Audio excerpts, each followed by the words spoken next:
parte de endocrinopatía. ¿Ya? Entonces, la anterior clase hemos visto ya lo que es la parte, ya hemos visto lo que es filtración. ¿Ya? Y ahora estamos viendo lo que es el tema de reabsorción. Como vimos, el sodio se reabsorbe a nivel del tubo contorneado proximal en un 65%.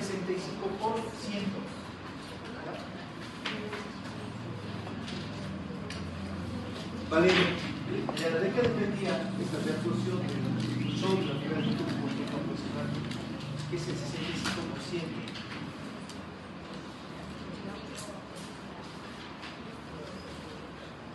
Y a uno, por esas células, ese borde, ese pillo que tiene, ¿no? De aumentar la superficie. Y aparte porque tenía una proteína transportadora que introducía el sodio dentro de la célula. Pero este sodio era llevado rápidamente a nivel capilar, entonces gracias a la ATPasa, que es producida por las mitocondrias, y funciona la bomba de sodio y potasio. Entonces, este sodio salía rápidamente hacia los capilares y había una falta de sodio. Entonces, el sodio comenzaba a ingresar nuevamente por diferencia de concentración. ¿Ya?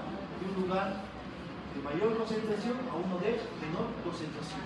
Igualmente por diferencia de cargas eléctricas. ¿Por qué? Porque el interior de la célula tubular tenía menos 70 milivoltios, como con menos 3 milivoltios que tenía a nivel tubular. Entonces, todo esto ya vimos. Y aparte vimos que este sodio arrastra cloro, arrastra agua, entonces se estaría formando cloruro de sodio y el cual se estaría también recuperando a nivel de la sangre. A nivel de la rama delgada de Henle, entonces no existe retención de sodio. ¿Por qué? Porque las células en cepillo están en menor cantidad. Sobre todo aquí se retiene agua. ¿Qué pasaba en la rama ascendente? Las células de cepillo igual están en menor cantidad, ya son rudimentarias, pero se caracteriza esta rama ascendente por tener gran cantidad de mitocondrias. Entonces, aquí, gracias a esto, existe igualmente reabsorción de sodio y otros electrolitos. En el tubo contorneado distal y en el tubo colector en sí, depende de la aldosterona. Entonces la aldosterona se va a encargar de la reabsorción del sodio para que llegue a nivel capilar. A nivel del tubo colector también dependía de la aldosterona para que se pueda reabsorber el sodio. Ahora, el agua. El 90% del agua se reabsorbe a nivel del tubo contorneado proximal. A esto se llama reabsorción obligada. Entonces, como vemos, sobre todo el agua se está reabsorbiendo a nivel de las uniones afectadas. ¿Por qué? Porque saben que el sodio es responsable también de arrastrar el agua.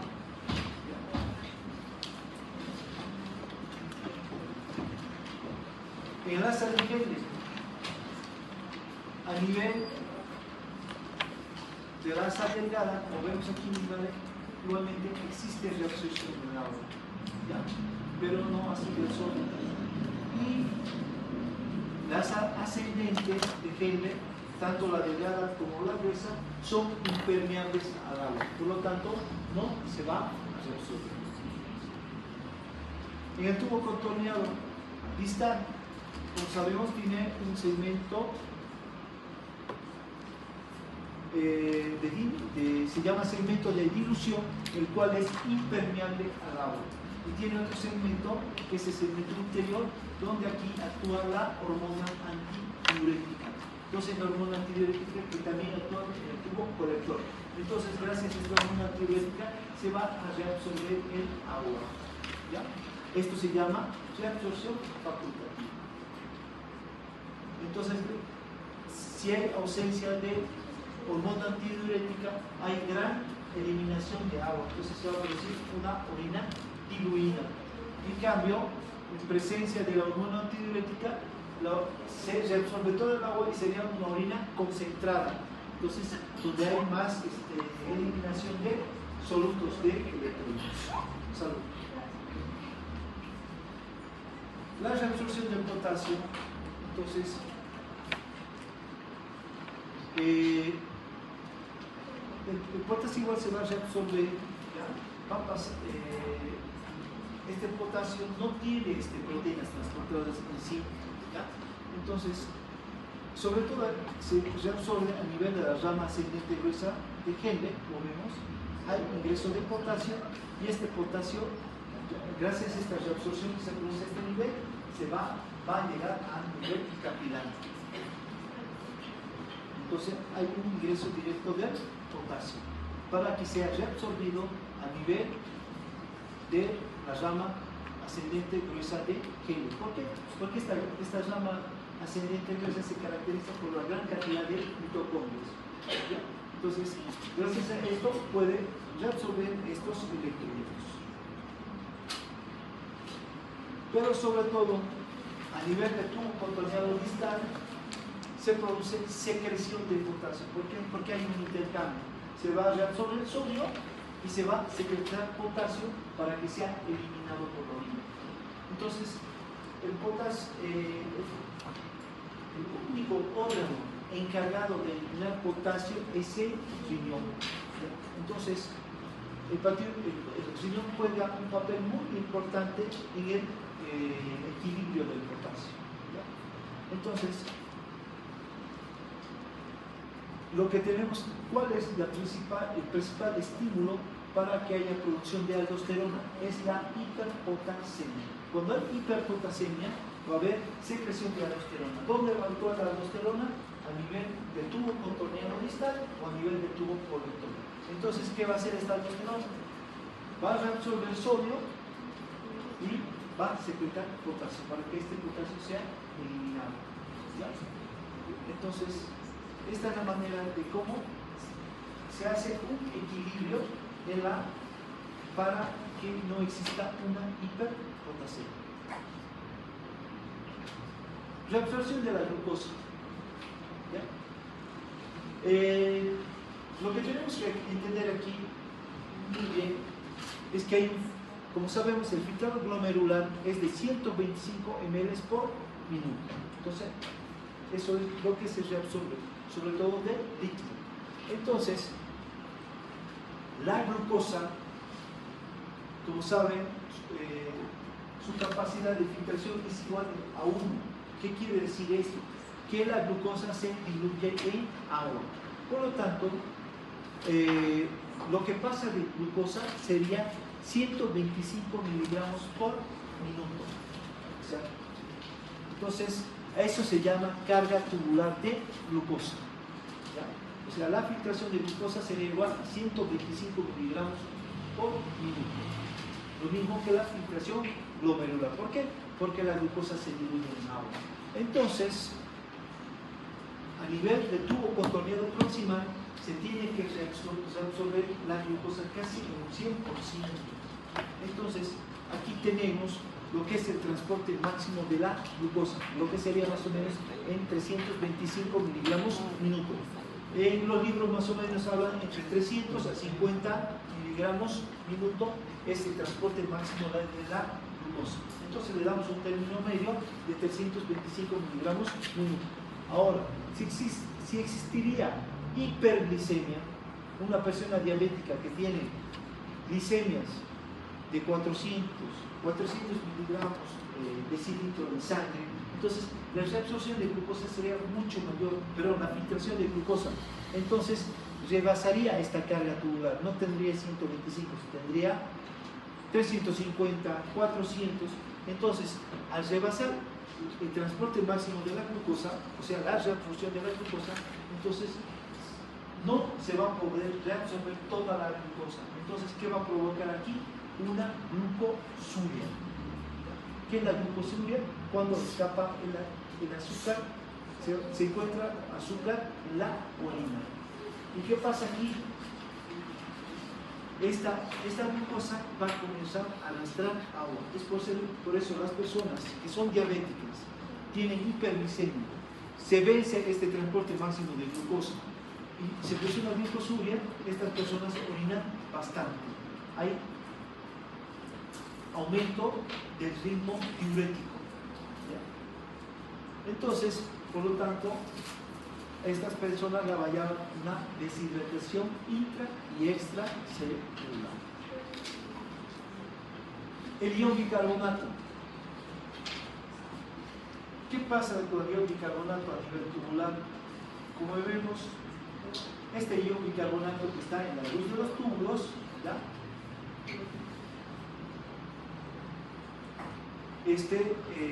Se va a combinar con el hidrógeno gracias a la anhidrasa carbónica y se va a producir el ácido carbónico.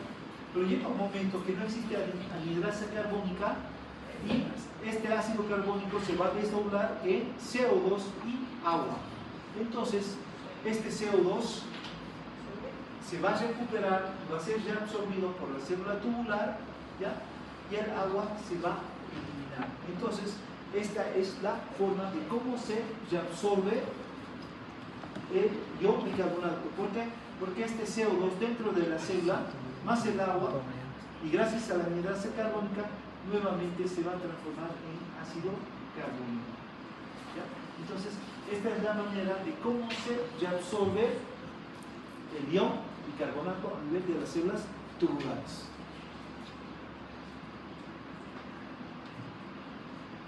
Entonces, ya hemos visto cómo se produce la reabsorción de la mayoría de los electrolitos de la glucosa y el ion bicarbonato. Entonces, en todo esto existe una influencia hormonal. Entonces, si hablamos de la aldosterona, entonces esta aldosterona sobre todo se encarga de la reabsorción de sodio, ¿ya? Entonces, ¿dónde la produce? A nivel del tubo contorneado distal y a nivel del tubo colector. Entonces, ¿qué hace esta aldosterona? Reabsorbe sodio y secreta potasio en la orina. Entonces, sería la manera de cómo actúa la aldosterona a nivel del sistema renal. Igualmente tenemos otro, el péptido natriurético auricular. ¿Ya? Entonces, ¿qué pasa con ello? Este péptido natriurético auricular se produce sobre todo a nivel de las aurículas, en la aurícula derecha y en la aurícula izquierda.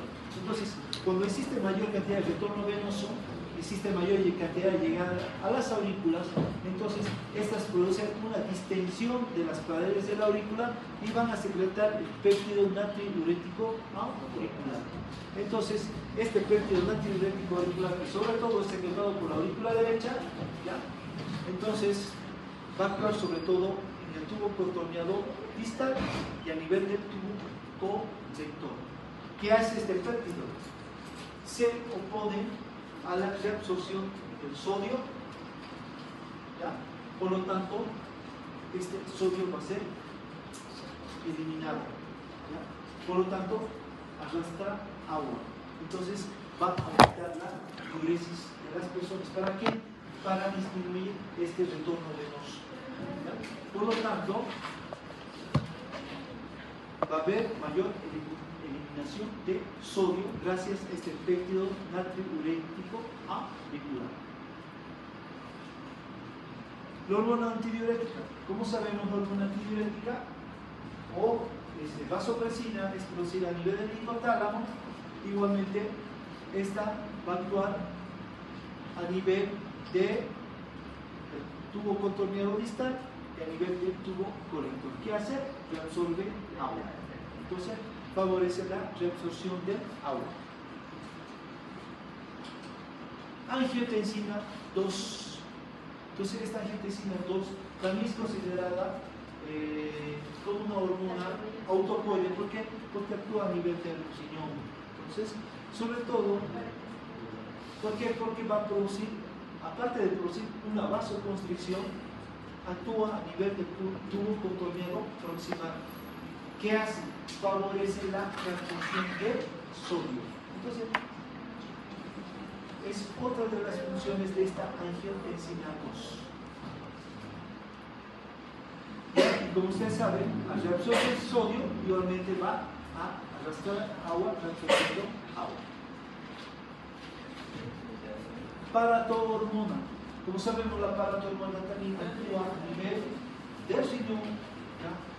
Sobre todo a nivel del tubo contorneado proximal. ¿Por qué? Porque favorece la reabsorción del calcio, ¿ya? Entonces, nos ayuda a la recuperación del calcio a nivel para que llegue a la sangre. Entonces, es por este tal motivo que el calcio se recupera casi en su totalidad, casi no es eliminado en la orina, gracias a la paratohormona, que tiene, cumple una función especial a nivel del sistema renal. Entonces, aquí tengo un resumen de toda la reabsorción, cómo se produce, ¿ya? Entonces, a nivel tubo contorneado proximal, todo lo que resuelve, sodio en un 65%, agua en un 90%, igual se va a resolver el cloro porque es arrastrado por el sodio, el calcio, gracias a la paratohormona, igualmente se reabsorbe potasio, el ion bicarbonato también es reabsorbido a este nivel. La glucosa se reabsorbe en un 100% gracias a la carga máxima tubular de glucosa, y igualmente se produce la reabsorción de algunos aminoácidos. A nivel del tubo contorneado, a nivel del asa de Henle, la rama descendente,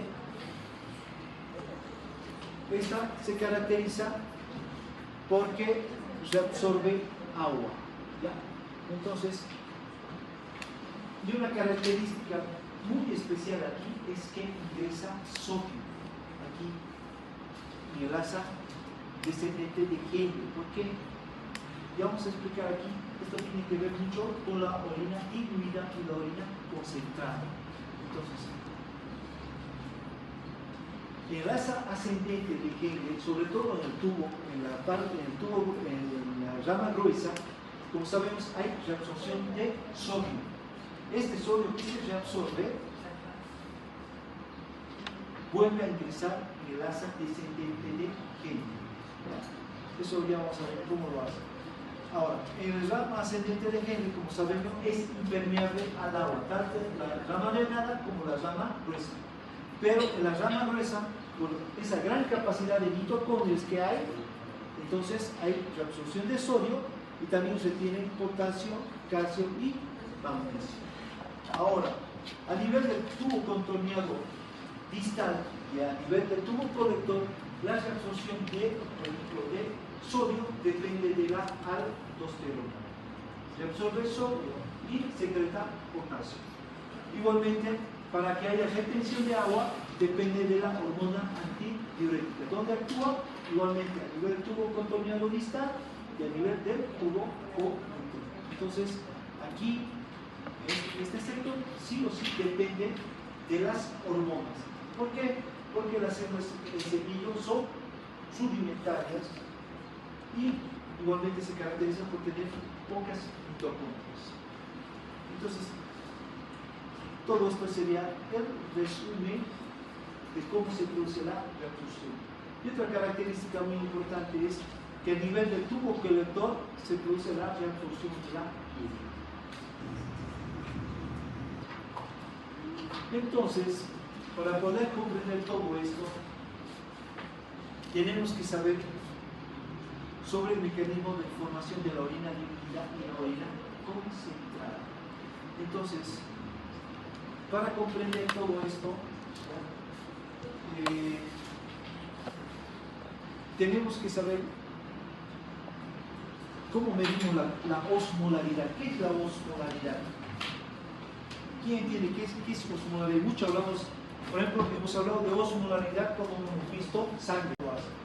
Ahora, en el rama ascendente de Henle, como sabemos, es impermeable al agua, tanto la rama delgada como la rama gruesa. Pero en la rama gruesa, por esa gran capacidad de mitocondrias que hay, entonces hay reabsorción de sodio y también se tiene potasio, calcio y magnesio. Ahora, a nivel del tubo contorneado distal y y a nivel del tubo colector, la reabsorción de, por ejemplo, de sodio depende de la aldosterona.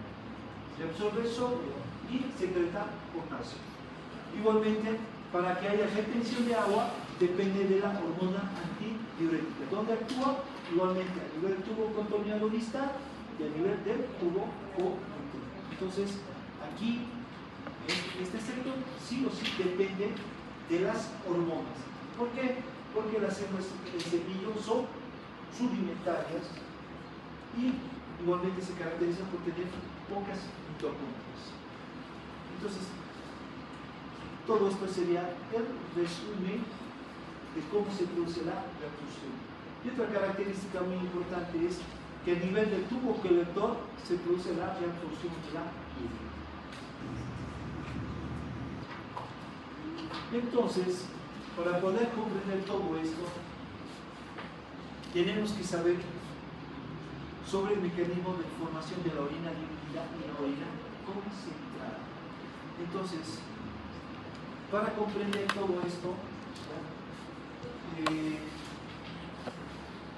tenemos que saber cómo medimos la osmolaridad. ¿Qué es la osmolaridad? ¿Quién entiende qué es osmolaridad? Mucho hablamos, por ejemplo, hemos hablado de osmolaridad como hemos visto sangre, el plasma. ¿Quién recuerda a qué nos referimos con osmolaridad? Porque todo aquí, en el plasma y en la sangre, lo medimos en miliosmoles. ¿Qué tiene que ver la osmolaridad?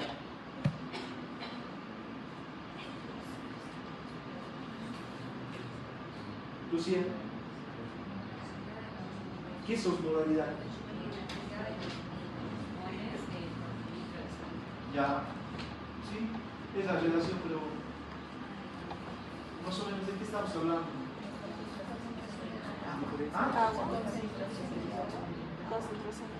Como dice María Liz, la osmolaridad es la relación que hay entre el agua y sus partículas, los solutos. O sea, es la relación entre el agua y los solutos. Eso me da la osmolaridad. Entonces, como sabemos, la osmolaridad del plasma es, o sea, para poder medir la osmolaridad de nuestro organismo, lo hacemos en miliosmoles. ¿Ya? Entonces, ¿quién recuerda cuánto era la osmolaridad del plasma? O sea, la relación que hay entre el agua y los solutos que hay en plasma es de 300 miliosmoles. Entonces, la reabsorción, cuando se filtra la orina en los glomérulos, entonces se produce un ultrafiltrado. Y dice que este ultrafiltrado tiene la misma osmolaridad que el plasma. Entonces, ¿cuánto sería? 300 miliosmoles. ¿Ya?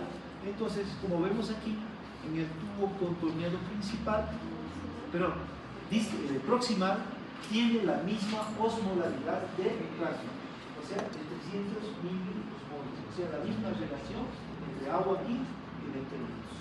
Entonces, gracias a esto, nosotros podemos medir la densidad urinaria.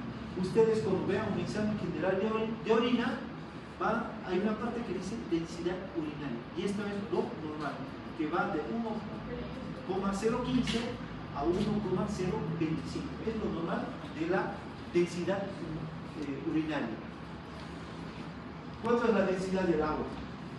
Esto está en relación con la densidad del agua. Más o menos la densidad del agua va de 1,05 a 1,010. ¿Ya? Entonces, la densidad urinaria es superior a la densidad del agua. Entonces, sabiendo todo esto, nosotros podemos comprender por qué puede haber orina diluida o puede haber orina concentrada. ¿En qué caso se daría orinas diluidas? Cuando tomamos grandes cantidades de agua. Por ejemplo, dicen que si usted toma más o menos unos 4 litros de agua mineral, en 45 minutos usted va a estar orinando hay gran cantidad de orina. Esta orina sobre todo es diluida. ¿Por qué? Porque está sobre todo eliminando agua. Lo contrario es cuando hay una deshidratación, o sea, hay pérdida de líquidos por la transpiración, o puede haber por vómitos, por diarrea. Entonces, si ustedes ven, observan su orina, es una orina concentrada, se llama orina colúrica, ¿ya? Tiene un tinte bien especial. ¿Por qué? Porque se caracteriza, porque tiene gran cantidad de electrolitos, ¿ya? En cambio, se está ahorrando agua, se está reabsorbiendo agua. Entonces, en la formación de la orina diluida o concentrada, tiene que ver mucho la hormona antidiurética. Aparte, existe un mecanismo de contracorriente. ¿Qué quiere decir este mecanismo de contracorriente? ¿Ya? Aquí, a nivel del asa de Henle, ¿ya? Tanto en la rama descendente como ascendente, existe un sistema de túbulos rectos. O sea, no tengo la imagen, ¿ya? Pero existe un sistema venoso que está en contacto tanto como en la rama ascendente como en la rama descendente. O sea, estaría en este nivel y este. Son túbulos rectos, los cuales igualmente se van a continuar con el plexo peritubular y el cual desemboca en la vena renal. Entonces, ¿qué hacen estos túbulos rectos? Se encargan de, sobre todo, recuperar electrolitos, recuperar agua.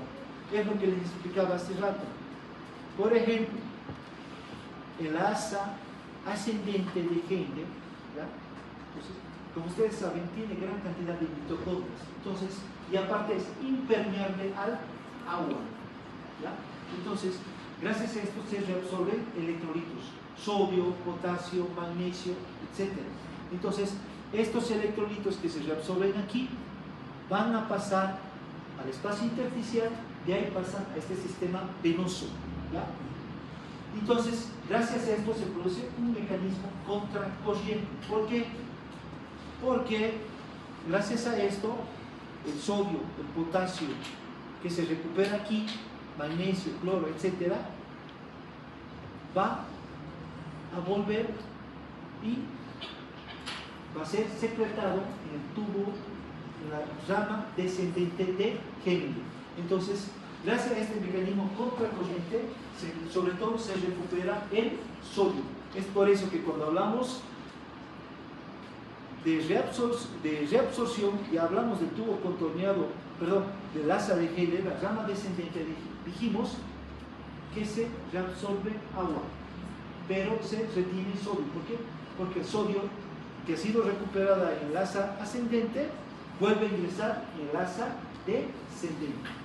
Entonces, es por eso que se explica aquí, por ejemplo, cuando se forma la orina diluida, como vemos. En el tubo contorneado proximal